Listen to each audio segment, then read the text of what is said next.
Hello दोस्तों, जय हिंद। मैं अनूप राव। आज आप लोगों के लिए एक यूट्यूब पे सीरीज डिस्कस करने वाले हैं।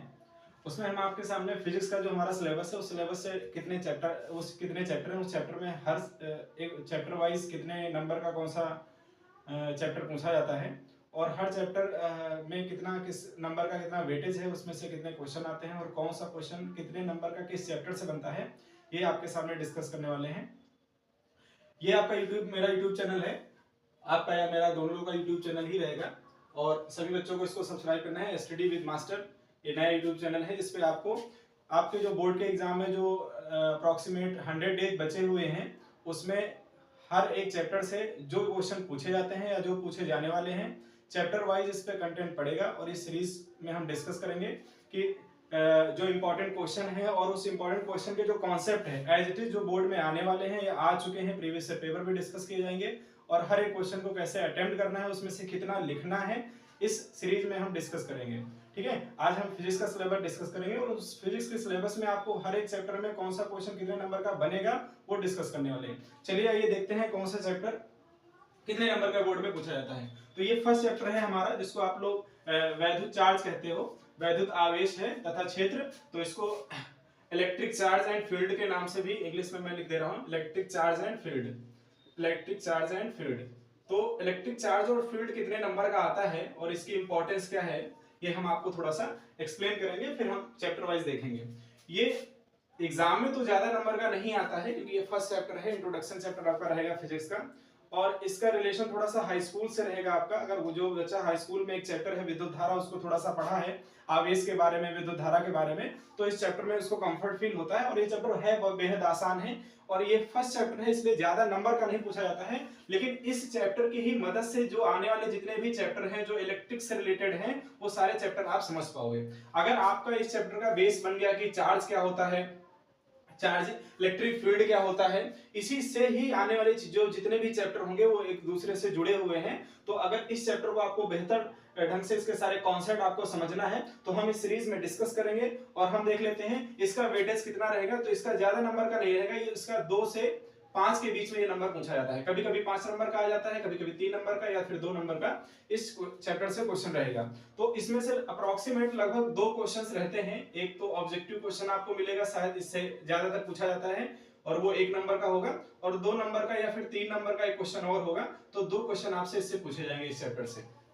लेकिन इस चैप्टर का वेटेज कम आपको दिख रहा होगा कि 2 क्वेश्चन 70 नंबर में 2 क्वेश्चन बहुत होते हैं, लेकिन अगर वेटेज भी कम है लेकिन ये चैप्टर जो है आगे के सारे चैप्टर की जो है वो न्यू होगी। अगर आपको बेहतर तरीके से इसके कॉन्सेप्ट समझ में आ जाएंगे तो ये चैप्टर आपको बेहद आसान रहेगा। विद्युत धारा आपको चैप्टर, क्योंकि आपको भी पता है कि विद्युत धारा क्या है, आवेश जब ये चलने लगेगा, जब ये प्रवाहित होने लगेगा आवेश, उसी को ही तो विद्युत धारा कहा गया है। तो अगर आप ये नहीं पढ़ोगे, ये नहीं समझोगे, इसके कॉन्सेप्ट आपको नहीं आते होंगे इलेक्ट्रिक चार्ज के, तो फिर आपको विद्युत धारा को समझने में प्रॉब्लम होगी। ठीक है, तो नेक्स्ट चैप्टर हमारा रहेगा विभव और धारिता। विभव इसमें एक आसान चैप्टर है जो विद्युत धारा से रिलेटेड है। इसमें छोटी सी डेफिनेशन है, 2 डेरिवेशन है, जो आपको इसमें 2-3 डेरिवेशन है जो पहले चैप्टर पे भी डिपेंड है और इस चैप्टर की अलग से एक है कि अगर धारा कहीं प्रवाहित होती है किसी, मान लेते कोई हमारे पास में एक कंडक्टर है, उस कंडक्टर में विद्युत धारा प्रवाहित हो रही है, तो विद्युत धारा किसकी वजह से, कोई ना कोई सोर्स होगा, सोर्स का मतलब बैटरी होगी। तो वो बैटरी कैसे बनाई जाती है या बैटरी कैसे उसका काम करती है, उसमें कैसे पोलैरिटी डिसाइड होती है, प्लस माइनस कैसे डिसाइड होता है, हम इस चैप्टर में देखने वाले हैं। और इसमें एक सबसे इंपॉर्टेंट जो सब टॉपिक लगा हुआ है जिसको बोलते हैं धारिता या फिर कैपेसिटर बोलते हैं इसको। आपने देखा होगा जो आपके घर में पंखा लगा होता है, पंखे में एक कैपेसिटर लगा होता है जिसकी वजह से वो क्या करता है, एनर्जी को स्टोर करता है और फिर पंखे को प्रोवाइड करता है, जिसकी वजह से वो क्या होता है, वो पंखा चलता है। अगर आप कैपेसिटर हटा दो, डायरेक्ट इलेक्ट्रिक करंट से उसको जोड़ दीजिए तो पंखा नहीं चलेगा। तो इसका भी बहुत बड़ा योगदान है इसमें। तो ये जो कैपेसिटर है ये बहुत इंपॉर्टेंट चैप्टर है, इससे न्यूमेरिकल आता है, या तो 5 नंबर में आपका न्यूमेरिकल पूछा जाएगा या फिर 5 नंबर में एक इसका डेरिवेशन आता है। इसका फेमस एक बहुत डेरिवेशन है कि 2 प्लेट है, उस प्लेट के बीच में एक दूसरा मटेरियल अभ्रक या कोई प्लेट रख दी जाती है टी मोटाई की, तो उसका बताओ उसका कैपेसिटर या संधारित्र उसका सी का मान कितना होगा। तो एक छोटा सा डेरिवेशन है लेकिन बहुत इंपॉर्टेंट डेरिवेशन, उस पर डायरेक्ट न्यूमेरिकल आता है या फिर उस पर डेरिवेशन पूछा जाता है। तो बेटा ये क्वेश्चन आप, ये चैप्टर आप पूरा अगर डिसाइड करोगे पूरा कितने नंबर का आता है तो अप्रोक्सीमेट 5 से 6 नंबर में ये चैप्टर पूछा जाता है आपका।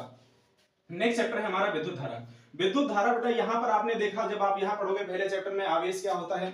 आवेश एक स्टैटिक प्रॉपर्टी के, स्टैटिक मतलब कोई स्थिर आवेश है, उसके बारे में आप पूरा डिस्कस करोगे। और जब उसी आवेश का आप मोशन करा दोगे, आवेश जब चलने लगेगा, गति करने लगेगा, वही विद्युत धारा बन जाता है। तो इसका मतलब ये क्या है, ये भी चैप्टर पहले वाले चैप्टर पे डिपेंड है कि विद्युत धारा क्या होता है और विद्युत धारा में कैसे कंडक्टर और इंसुलेटर, चालक कुचालक इस तरीके से कार्य करते हैं, ये हम लोग देखने वाले हैं। ये चैप्टर ज्यादा नंबर का नहीं है, लगभग 3 नंबर का क्वेश्चन पूछा जाता है चैप्टर।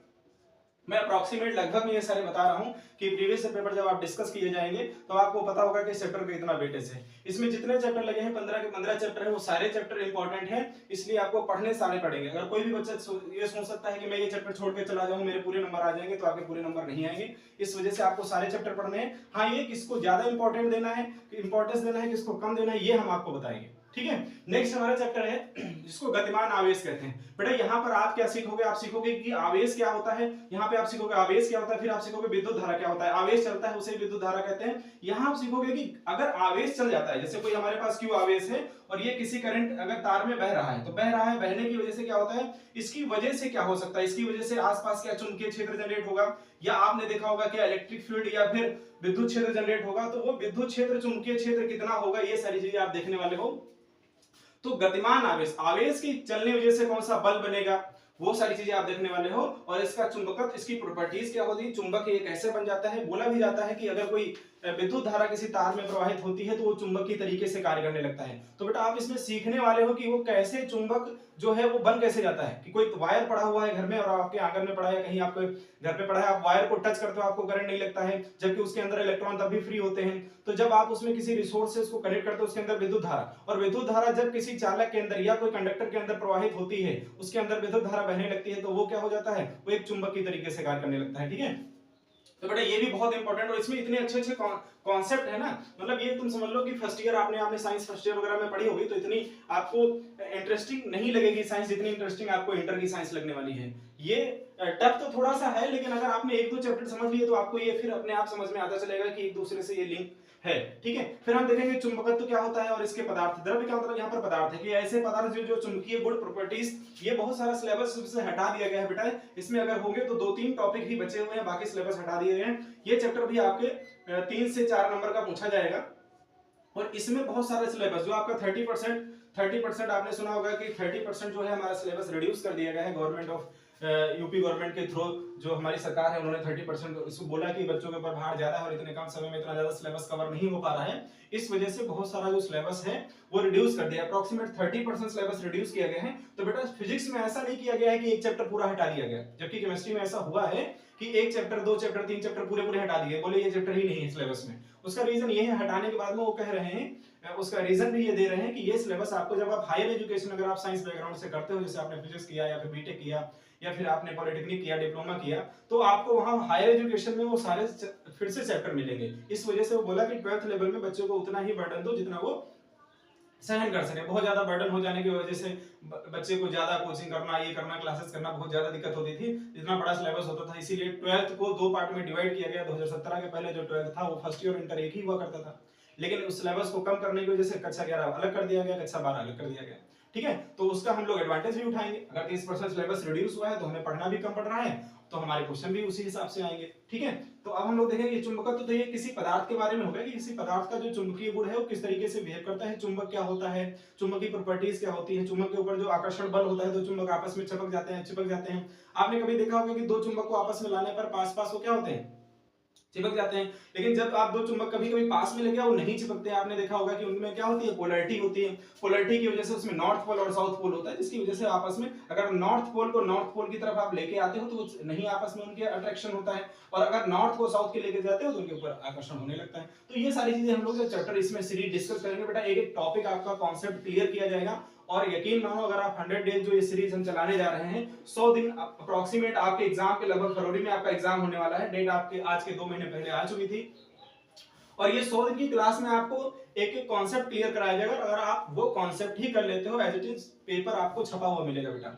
बस आपको ये क्या करना है, ये जो 100 दिन की क्लास है आपको रेगुलर आपको देखना है। अगर एक बार नहीं समझ में आती है, पहले आपको एक बार देखना है, फिर आपको दोबारा क्या करना है, उसी को दोबारा देखना है, फिर नोट्स बनाना है। आप पहली बार में सिर्फ वीडियो देखोगे, समझोगे क्या इसका, और मैं क्या करूंगा, कॉन्सेप्ट तो आपको 3 पढ़ाऊंगा, लेकिन उस कॉन्सेप्ट से रिलेटेड आसपास की जितनी थ्योरी होगी, जितने कॉन्सेप्ट होंगे, वो सारे डिस्कस किए जाएंगे। तो जो आपके ऑब्जेक्टिव क्वेश्चन होंगे और वो जो सारे क्वेश्चन आए हुए हैं प्रीवियस ईयर, वो भी इसी में कवर करते हुए चलेंगे। दूसरा चैप्टर है वैद्युत चुंबकीय प्रेरण।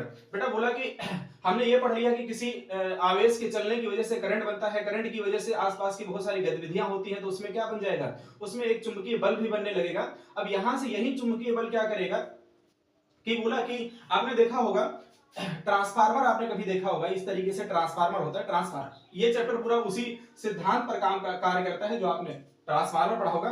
इसमें एक तरफ तो करंट देते हैं, सप्लाई देते हैं, लेकिन आपने देखा होगा इसी ट्रांसफार्मर के थ्रू दूसरी तरफ सप्लाई नहीं होती है। तो ये कुछ इस तरीके से काम करता है बेटा, एक तरफ सप्लाई दी जाती है और यहाँ पर ये क्या करता है, इनके बीच में कोई वायर का कनेक्शन नहीं होता है, इनके बीच में कोई वायर का कनेक्शन, ये सिर्फ चुंबक की वजह से, कि चुंबक की वजह से, यहां पर आप पढ़ोगे कि विद्युत धारा, बिजली की वजह से चुंबक कैसे बनता है। और फिर इसी चैप्टर के आगे यहां पर फैराडे आके बताते हैं, फैराडे जो है साइंटिस्ट हैं, उन्होंने कहा कि अगर बिजली से चुंबक बन सकता है, कि चुंबकीय क्षेत्र जनरेट हो सकता है, तो चुंबकीय क्षेत्र की वजह से बिजली कैसे नहीं बन सकती। तो बेटा इसमें बहुत सारे एक्सपेरिमेंट किए गए हैं और आप इस एक्सपेरिमेंट में सीखोगे कि कैसे चुंबक से बिजली बनती है। और अगर आपको चुंबक से बिजली बनना, तो इसके कॉन्सेप्ट आपको 12th में ही सीख के जाना पड़ेगा और फिर जाके आपको हायर एजुकेशन में इससे थोड़ा एडवांस वर्जन आपको पढ़ाया जाएगा। ठीक है, तो ये आपका क्या हो जाएगा, ट्रांसफार्मर एक तरफ चुंबक बनता है, चुंबक से बिजली कैसे बनती है, हम लोग इसमें कुछ कॉन्सेप्ट है और कुछ डेरिवेशन है, कुछ थ्योरी है, उनकी मदद से हम लोग इसको सीखने वाले हैं। और ये सबसे इंपॉर्टेंट आपका चैप्टर है जो 5 नंबर आपको मिलेगा ही मिलेगा। इससे एक न्यूमेरिकल भी आता है, कभी ये 7 नंबर में पूछ लिया जाता है, कभी 5 नंबर में आता है, वेरी करता रहता है। ठीक है, लेकिन ये 5 नंबर में आपको मिलेगा ही मिलेगा। ठीक है, आपको प्रत्यावर्ती धारा, बहुत इंपॉर्टेंट चैप्टर प्रत्यावर्ती धारा, इसमें दो थोड़ा इसमें सिलेबस हटाया गया है, 30% अप्रोक्सीमेट इसका सिलेबस हटा दिया गया इस चैप्टर से, लेकिन इसमें जो इंपॉर्टेंट कॉन्सेप्ट है वो आज भी रखे हुए हैं। और ये बहुत आसान, पूरे जितनी फिजिक्स है उसमें सबसे आसान टॉपिक आपका ये प्रत्यावर्ती धारा है। इसमें 2-3 डेरिवेशन है वो आपको सीखना है और उन्हीं डेरिवेशन पर एज इट इज न्यूमेरिकल आते हैं, मतलब आपको फार्मूले में रखकर एज इट इज न्यूमेरिकल पूछे जाएंगे। तो बहुत आसान भाषा में आपको न्यूमेरिकल भी यहाँ सिखाया जाएगा। न्यूमेरिकल सिखाया तो जाएगा, न्यूमेरिकल को करना, उसकी अप्रोच क्या होगी कि न्यूमेरिकल आप करना सीख जाओ। और इसी 15-20 मिनट की वीडियो में आपको उन न्यूमेरिकल को भी डिस्कस किया जाएगा जो आप टफ न्यूमेरिकल हैं, जो आए हुए बोर्ड में एग्जाम में। नेक्स्ट चैप्टर है हमारा, ये बेटा जो चैप्टर है आपका, कभी कभी ये एक डेरिवेशन पूछा गया तो 5 नंबर में पूछा गया और साथ में 2 नंबर का एक और थ्योरी लग जाता है, तो बेटा ये 7 नंबर में भी पूछ लिया जाता है। नेक्स्ट हमारा है विद्युत चुंबकीय तरंगे। तो जो विद्युत चुंबकीय तरंगे है बेटा, यहां से सारी चीजें आप सीख के आते हो कि बिजली क्या होता है, करंट क्या होता है, चुंबक क्या होता है, चुंबकीय और बिजली की वजह से चुंबकीय क्षेत्र कैसे बनता है। और ये सारी सीखने के बाद में ये यहाँ पर क्या होता है, डिस्कशन स्टार्ट हो जाता है। डिस्कशन ये स्टार्ट हो जाता है कि वैद्युत चुंबकीय जो तरंगे हैं उनके अंदर कैसा गुण होता है, या इस तरीके से इनके अंदर इलेक्ट्रिक फील्ड का भी गुण होता है और इनके अंदर चुंबकीय गुण भी होता है। मतलब जो यहाँ से बिजली की जो करंट निकलती है, उस करंट की जो वेव्स हैं, या फिर जो लाइट है हमारी, जो प्रकाश से लाइट आती है, उस लाइट के बारे में डिस्कशन होता है। कई यहाँ पर अलग अलग, न्यूटन ने भी कुछ डिस्कस किया है, मैक्सवेल ने भी कुछ डिस्कस किया है, ठीक है, डी ब्रोगली ने भी डिस्कस किया है। और यहाँ पर ये प्रूव करके दिखाते हैं जो लाइट जो है, जो प्रकाश है, वो प्रकाश जो, या फिर जो हमारी ये जो वेव्स निकलती है, वेव्स के अंदर दोनों प्रकार का नेचर होता है, जिसको बोला जाता है विद्युत चुंबकीय तरंगे। इलेक्ट्रिक, विद्युत का मतलब हमारा इलेक्ट्रिक है और चुंबकीय मतलब हमारा मैग्नेटिक है। तो जिनके अंदर चुंबकीय और विद्युत, इलेक्ट्रिक और मैग्नेटिक दोनों प्रकार की प्रॉपर्टीज पाई जाती हैं, ऐसी वेव्स को हम लोग क्या बोलेंगे, विद्युत चुंबकीय तरंगे। और ये बेटा ज्यादा नंबर का नहीं पूछा जाता है, लेकिन लास्ट के जितने ये चैप्टर आप आगे बढ़ते जाओगे ये सारे इंपॉर्टेंट होते जाएंगे। ये 3 नंबर का आपका लगभग, तो 2 से 3 नंबर का आपको क्वेश्चन आपको मिलेगा ये। फिर अगला है चुंबकीय तरंगे। बेटा ये चैप्टर से आपका सिलेबस से हटा दिया गया है, 30% में जो कटौती हुई है चुंबकीय तरंगे हटाया गया है। लेकिन फिर भी अगर टाइम मिलेगा तो जो चैप्टर हटाए गए उनको भी हम डिस्कस करेंगे, क्योंकि अगर आपको ये आता नहीं होगा तो बेटा अभी इसके बाद में बहुत सारे बच्चे नीट की प्रिपरेशन करने वाले हैं, बहुत सारे बच्चे आईआईटी जेईई मेंस की प्रिपरेशन करते हैं। अभी ये आईआईटी पहले था, अभी ये जेईई मेंस हो गया, तो जेईई मेंस की प्रिपरेशन करने वाले हैं। तो जो बच्चे इनकी प्रिपरेशन करेंगे और वो सिलेबस यहाँ से छोड़ के जाएंगे, क्योंकि बेटा ये वहां सिलेबस नहीं हटाया गया है, तो आपको यहाँ सिलेबस ये करके जाना है। तब वो क्या करना है, वही सिलेबस आपको यहाँ से करके जाओगे, तभी आपका इसका जो बेस आपका मजबूत रहेगा, तो आप वहां पर काम कर पाओगे। ये बेटा पूरी फर्स्ट बुक है, आपने देखा होगा आपके पास में जो भी बच्चे 12th में है उसके पास 2 बुक्स हैं, एक फर्स्ट है, एक सेकंड है। तो फिजिक्स फर्स्ट का ये पूरा सिलेबस है, इसको आप देख लीजिए कौन सा चैप्टर कितने नंबर का आता है, कौन कौन सा चैप्टर आपने कवर कर लिया है, और कौन कौन से चैप्टर कवर करने के बाद आप उसके प्रीवियस से क्वेश्चन कर पा रहे हैं। ये सबसे बढ़िया जज करने का किसी भी टीचर को, या किसी भी आप जहां भी पढ़ रहे हो, स्कूल में पढ़ रहे हो या किसी टीचर के पास पढ़ रहे हो, ये जज करने का सबसे अच्छा तरीका होता है, अगर आपने उस चैप्टर को पढ़ा है और उस चैप्टर के प्रीवियस क्वेश्चन आप कर पा रहे हो, इसका मतलब आपने सही कंटेंट पढ़ा है। और बेटा आप पढ़ सब कुछ ले रहे हो लेकिन आप उसके क्वेश्चन नहीं कर पा रहे हो, आप प्रीवियस क्वेश्चन आपको दिया जा रहा है, आप समझ नहीं पा रहे हो इस क्वेश्चन में करना क्या है, इसमें कितनी थ्योरी लिखनी है, ये न्यूमेरिकल किस अप्रोच से लगेगा, इस न्यूमेरिकल में कौन सा फार्मूला लगेगा। अगर आप जान नहीं पा रहे हो बेटा तो ये आपके लिए दिक्कत है, क्योंकि फिर आप पेपर में क्वेश्चन अटेंड करने तो जाओगे, आपको आते हुए कॉन्सेप्ट लगेगा कि हमने पढ़ रखा है, लेकिन आप उन क्वेश्चंस को कर नहीं पाओगे।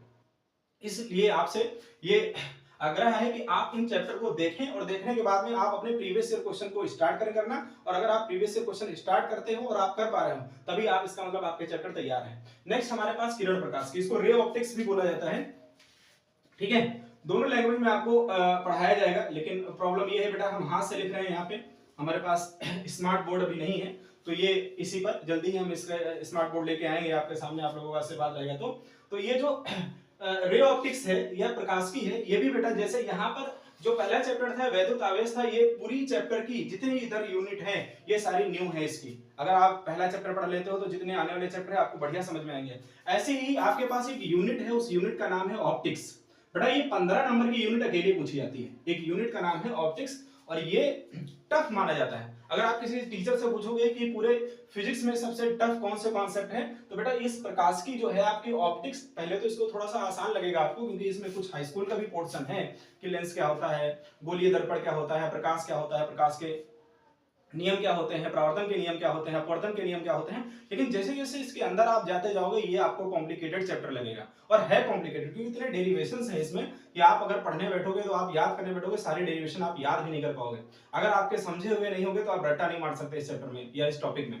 तो हम लोग क्या करेंगे, ऑप्टिक्स बेटा डिस्कस करेंगे। इसके अंदर पहला रे ऑप्टिक्स है, फिर तरंग प्रकाश की है। तो रे ऑप्टिक्स क्या है कि प्रकाश किरण से रिलेटेड तो आपने हाई स्कूल में पढ़ा है, तो ये टॉपिक आपको आसान लगेगा। इसमें एक छोटा सा और बेटा टॉपिक जुड़ा है कि कुछ प्रकाशिक उपकरण होते हैं, यंत्र होते हैं, उन यंत्र को भी हम लोग पढ़ने वाले हैं। जैसे आपने सोचा होगा, देखा होगा, सूक्ष्मदर्शी हो गया, खगोलदर्शी हो गया, दूरदर्शी हो गया, ये सारी चीजें हम लोग कैसे बनते हैं ये नहीं पढ़ने वाले हैं कि क्या होता है तो आपको पता है। सूक्ष्मदर्शी की वजह से आप बहुत सारी छोटी छोटी वस्तुओं को देखते हो, दूरदर्शी से बहुत सारी दूर वस्तुएं रखी हैं उनको आप देखने का काम करते हो।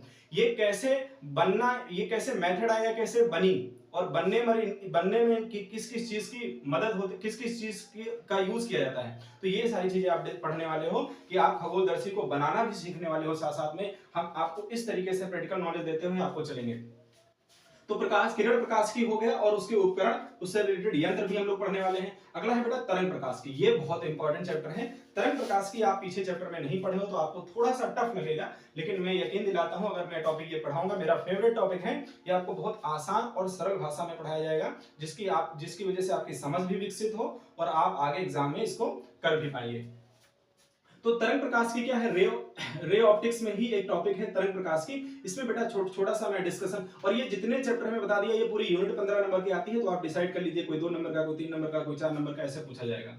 तो तरंग प्रकाश की में ये दिखाया गया है कि जो प्रकाश है बेटा, आपने जो प्रकाश देखा है, जो लाइट है, लाइट क्या होती है, प्रकाश क्या होता है, सभी आप जानते हो कि प्रकाश क्या होता है। प्रकाश जो हमारे बाहर ये सूर्य की किरणों से प्राप्त होता है, जो हमारे बल्ब से प्राप्त होता है, जो लैंप से प्राप्त होता है, ये सब प्रकाश है। लेकिन प्रकाश की डेफिनेशन क्या है, प्रकाश होता क्या है, प्रकाश कैसे कार्य करता है, प्रकाश की प्रॉपर्टीज क्या है, अभी मैंने यहाँ पर बताया कि प्रकाश क्या है। प्रकाश के अंदर वैद्युत चुंबकीय की प्रॉपर्टीज पाई जाती हैं। तो ये कैसे पाई जाती है प्रकाश के अंदर, ये हम डिस्कस करने वाले हैं। और बहुत सारे साइंटिस्ट के यहाँ मतभेद हैं। जैसे यहाँ पर आएंगे मैक्सवेल बोलते हैं कि प्रकाश एक ऐसा कण है या प्रकाश एक ऐसा पदार्थ है जो क्या है, तरंग है, एक प्रकाश एक तरंग है। एक दूसरे साइंटिस्ट आएंगे जैसे न्यूटन भी आएंगे। यहाँ पर देख आपने पढ़ा होगा न्यूटन का योगदान, और भी अलग अलग साइंटिस्ट में बेटा यहाँ पर भी हम आपको पढ़ाएंगे न्यूटन ने क्या कहा है। न्यूटन कहते हैं कि ये कण है, और आपस में ही बहुत सारा डिस्कशन होता है। फिर एक दूसरे डी ब्रोगली साइंटिस्ट है, वो निकल के आते हैं, वो बताते हैं कि इसके अंदर प्रकाश का गुण पाया जाता है या फिर कण का गुण पाया जाता है, या फिर तरंग है या फिर कण है। तो ये सारी चीजें आप इसमें डिस्कस करोगे। ये थ्योरी चैप्टर है लेकिन बहुत इंटरेस्टिंग चैप्टर है, इसको पढ़ाने में आपको मजा भी आएगा और मुझे पढ़ाने में भी मजा आएगा। आते हैं फिर विकिरण तथा द्रव्य की प्रकृति, इसका नेचर क्या है, मतलब प्रकाश का जो द्वैत नेचर है, बोला जाता है कि प्रकाश डबल नेचर का होता है बेटा। इस चैप्टर में आप ये पढ़ना, मतलब यहाँ पर आपने पढ़ा कि प्रकाश क्या है, एक तरंग है, फिर आप क्या कह रहे हो, यहाँ पर आप पढ़ोगे प्रकाश एक कण है, और यहाँ पढ़ रहे बेटा प्रकाश एक डबल नेचर का होता है, मतलब प्रकाश कण भी है और तरंग भी है। और ये साइंटिस्ट जो डबल नेचर की सिद्धांत जो देने आते हैं उनका नाम है डी ब्रोगली। क्या नाम है बेटा, डी ब्रोगली। डी ब्रोगली को भी हम लोग पढ़ेंगे, इन्होंने क्या कहा। और ये बहुत खास इसमें इंटरेस्टिंग बात बेटा बता दे रहे हैं, डी ब्रोगली कोई साइंस के स्टूडेंट नहीं थे, ना ही साइंस के स्कॉलर थे, ये पॉलिटी के स्टूडेंट थे। लेकिन ये उस समय बहुत सारी चर्चा चल रही थी, साइंटिस्ट में आपस में मतभेद हो रहे थे कि कौन कह रहा प्रकाश किरण है, कोई कह रहा प्रकाश तरंग है। उस चर्चा को ये अपनी स्टडी से, मतलब पॉलिटिक्स के स्टूडेंट होते हुए और साइंस में इंटरेस्ट हुआ, साइंस में इंटरेस्ट होने के बाद में इन्होंने ये प्रूव करके दिखाया कि जो प्रकाश है उसके अंदर डबल नेचर है। प्रकाश, डी ब्रोगली कहते हैं प्रकाश क्या है, प्रकाश हमारा रे भी है और कण भी है, मतलब पार्टिकल भी है और किरण भी है। तो इसको ये प्रूव करते हैं, इसकी वजह से इनको नोबेल पुरस्कार से सम्मानित किया गया और आज बहुत साइंस की दुनिया में इनका बहुत बड़ा योगदान है। और ये किस तरीके से ये प्रूव करते हैं हम इस चैप्टर में डिस्कस करने वाले हैं, आपको मजा आने वाला है। नेक्स्ट हमारा बेटा चैप्टर है एटम। एटम मतलब परमाणु, एटम मतलब परमाणु। परमाणु चैप्टर आपने पढ़ा होगा, कक्षा 11 में आपने पढ़ा है। पहला चैप्टर परमाणु की स्ट्रक्चर है, उसी पर बेस है, बस थोड़े से इसमें एडवांस प्रिंसिपल्स और सिद्धांत हैं। उन प्रिंसिपल और सिद्धांत को हम डिस्कस करने वाले हैं। एटम क्या होता है, कैसे क्या होता है, और ये लास्ट के छोटे छोटे टॉपिक है बेटा। और ये 5-5 नंबर में आपको सबसे ज्यादा न्यूक्लियस हो गया, नाभिक हो गया। नाभिक क्या होता है आपने पढ़ा होगा, एक एटम होता है, एटम के अंदर एक नाभिक होता है जिसको न्यूक्लियस कहते हैं, जिसके अंदर प्रोटॉन और न्यूट्रॉन उपस्थिति होते हैं। और अब आप सिर्फ पहले आपने पढ़ा होगा एक नाभिक होता है, नहीं, आप नाभिक के बारे में पूरा चैप्टर पढ़ने वाले हो। कैसे रिएक्शन करता है, कैसे एटम को तोड़ता है, कैसे आपस में कौन सी रिएक्शन करेगा, नाभ की संलयन अभिक्रिया क्या होती है, नाभ की विखंडन अभिक्रिया क्या होती है, सूर्य के अंदर जो अभिक्रियाएं हो रही हैं वो भी नाभिक के ऊपर डिपेंड है। किस तरीके से सूर्य के अंदर जो बहुत सारा हाइड्रोजन है वो क्या किस तरीके से हीलियम में कन्वर्ट हो रहा है, वो सारी चीजें हम यहाँ पर देखने वाले हैं। तो बहुत इंपॉर्टेंट चैप्टर ये हो गया और वो आपके बहुत मस्त लगेंगे, बहुत फेवरेट चैप्टर है ये सारे हमारे। लास्ट चैप्टर हमारा है अर्धचालक, कि आपने सब कुछ पढ़ लिया, कुछ पदार्थ चालक होते हैं, कुछ पदार्थ अचालक होते हैं। आपने देखा प्लास्टिक के अंदर विद्युत धारा का प्रवाह नहीं हो सकता, कांच के अंदर विद्युत धारा का प्रवाह नहीं हो सकता, कोयले के अंदर विद्युत धारा का प्रवाह नहीं हो सकता। तो ये सारे ऐसे पदार्थ हैं जिनके अंदर विद्युत धारा का प्रवाह नहीं हो सकता, ये सब क्या हो जाएंगे, ये सब हमारे कुचालक हो जाते हैं, फिर इंसुलेटर या फिर इंसुलेटर कहते हैं इनको। और अगर कुछ पदार्थ ऐसे हैं जैसे आयरन हो गया, एल्युमिनियम हो गया, कॉपर हो गया, इनके अंदर विद्युत धारा का प्रवाह हो सकता है, और जिनके अंदर विद्युत धारा का बेटा प्रवाह हो सकता है उन्हें क्या कहते हैं, उन्हें चालक कहते हैं। तो इस पदार्थ, ये आप ऐसे पदार्थ बेटा पढ़ने वाले हो, और इसकी खोज के बाद आज दुनिया में क्रांति आ गई। मतलब अर्धचालक सेमीकंडक्टर वो चीज है, जो डिवाइसेज है, जिसमें मोबाइल फोन, जिस मोबाइल फोन में आप ये वीडियो देख रहे हो, जिस मोबाइल फोन का यूज करके आप कॉलिंग करते हो, जो सिम है आपका, जो उसके अंदर मेमोरी कार्ड है, जो बहुत सारी इसके अंदर जो इंटरनल डिवाइसेज लगी हैं, डायोड हो गया, कंडक्टर हो गया, डायोड हो गया, सेमीकंडक्टर का वही बना ही होता है, ट्रांजिस्टर हो गया, सेमीकंडक्टर, जितने ये बल्ब हैं जो बहुत कम बिजली को खा करके ज्यादा प्रकाश देते हैं, ये भी सब बेटा डायोड से बने हुए होते हैं। और एलईडी बल्ब हो गए, एलईडी टीवी हो गई, ये सारी आप किसके बनी होती हैं, ये बेटा सेमीकंडक्टर की बनी होती है। तो ये हम उपकरण बेटा यहाँ पढ़ने वाले हैं, सेमीकंडक्टर की हेल्प से ये सारी डिवाइसेस कैसे बनाते हैं।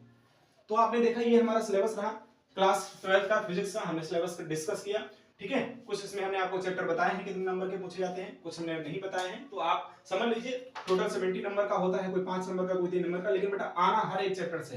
ये मेरी गारंटी है कि अगर आप इस सीरीज को ज्वाइन करते हो तो 95% मेरी गारंटी है कि आपके इसके मार्क्स 95% इस सीरीज से फंसने वाले हैं। और आप अगर और थोड़ी मेहनत कर लेते हो तो फिजिक्स में पूरे नंबर दिलाने के मेरा आपसे वादा है। लेकिन आप उन कॉन्सेप्ट को सीखोगे, आप नोट करोगे अपनी कॉपी में, एक एक टॉपिक, एक एक कॉन्सेप्ट आपको सिखाया जाएगा इस सीरीज के माध्यम से, ठीक है। और इस चैनल को आप ज्यादा से ज्यादा दोस्तों तक शेयर करिए, अपने जो स्कूल के ग्रुप हैं, जो कॉलेज के ग्रुप हैं, जो आपके दोस्त हैं, उनको शेयर करिए। आपसे बस इतना ही मांगा जा रहा है, आप सभी छोटे भाई बहन हो, दोस्त हो, और इसका उद्देश्य यही है इस वीडियो को यहाँ तक लाने के लिए, क्योंकि बहुत सारे बच्चों को मैं ऑफलाइन पढ़ाता हूँ, बहुत सारे बच्चे पढ़ चुके हैं, लगभग मुझे पढ़ाते पढ़ाते 8 से 9 साल हो गए हैं। लेकिन हर एक बच्चे तक पहुंचने के लिए मेरे पास ये था, ऑफलाइन में मैं पढ़ाता हूं, बच्चे आते हैं, जितने लोग यहाँ लिमिटेड हैं इस एरिया के वही लोग हमसे पढ़ते हैं। लेकिन ऑनलाइन जब आएंगे तो उन बच्चों की मदद हो सकेगी जिनको रिक्वायरमेंट है, जो कोचिंग नहीं ज्वाइन कर पाए या किसी वजह से पढ़ नहीं पाए, तो हम क्या करेंगे, उन बच्चों की भी हेल्प करेंगे इसके माध्यम से। और जो बच्चे ऑफलाइन इस समय पढ़ रहे हैं कोचिंग क्लासेस में, ये उन बच्चों के लिए बहुत बेनिफिट है रिविजन के लिए। अगर आपके पास टाइम नहीं मिलता है तो आप 10-15-20 मिनट की वीडियो रहेगी, उसको आप रिकॉर्डिंग को देखिए, 2 से 3 बार देखिए, आपका कॉन्सेप्ट क्लियर हो जाएगा, ठीक है। धन्यवाद, मिलते हैं नेक्स्ट क्लास में।